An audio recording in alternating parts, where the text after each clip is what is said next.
If you're under 30, my advice is simple: follow your intuition and explore new paths. When I was young, I didn't know much about technology, but I sensed that the internet had enormous potential. It was this intuition that led me to start something that nobody else saw at the time. The uncertainties you face today will be the stories that tell your success story tomorrow. When you take risks, while you're young, the possibilities are endless. Youth is the perfect time to experiment, try new things, and dare. When I started out, everyone thought I was crazy for believing that the internet could be so big, but I believed in my vision. And that's exactly what you should do. Don't limit yourself by other people's expectations. If you have a dream, pursue it with everything you've got, even if no one else believes in it. After all, entrepreneurs must have vision and dreams. Without that, they're just sailing aimlessly. It's interesting to realize that when you're young, the risks are smaller than they seem. I've always known that failures are part of the journey. So why not take a chance? That's the beauty of being a young entrepreneur. The world is open to your ideas, and if you make a mistake, you still have time to get up and try again. The most important thing is not to be afraid to take the first step, because as I always say, if everything is ready, it's too late. When I reached my 40s, I realized it was time to focus on what I really knew how to do well.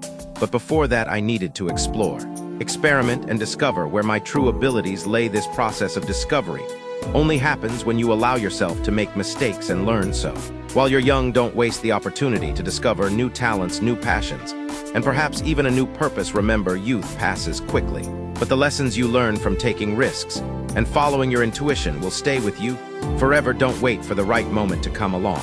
Make your moment happen. After all, when you're young and have a dream, as I often say, you never really feel poor. You have the wealth of vision and energy, and that's worth more than anything else. When I reached 40, I realized it was time to focus on what I was really good at. During my younger years, I took risks, tried new things, made a lot of mistakes, and learned from every one of them. But at 40, the game changed. I knew I needed to consolidate my strengths and focus on what made me stand out. Entrepreneurship isn't just about dreaming, it's about knowing where to put your energy to get the best results. So at this stage of life, it's crucial to identify your best skills and work on them. I always say that innovation doesn't mean radically changing what you do, but rather improving what you already do well. People often think that innovation is about doing something totally different, but in fact, true innovation can lie in how you improve on what you've already mastered. That's what I did at Alibaba.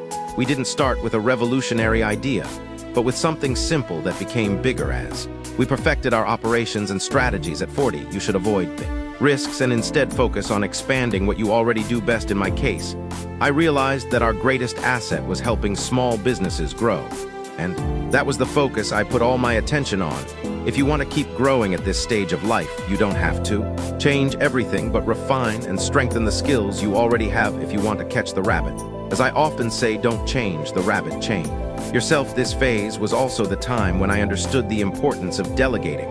I had already learned a lot, but I couldn't do everything on my own. Focusing on your strengths also means knowing what you're not so good at and letting others who have complementary skills help take the business forward. A good entrepreneur is not one who tries to do everything, but one who knows where to put their energy and how to empower their team to do the rest. If you're in your 40s, focus on what you do best. Don't get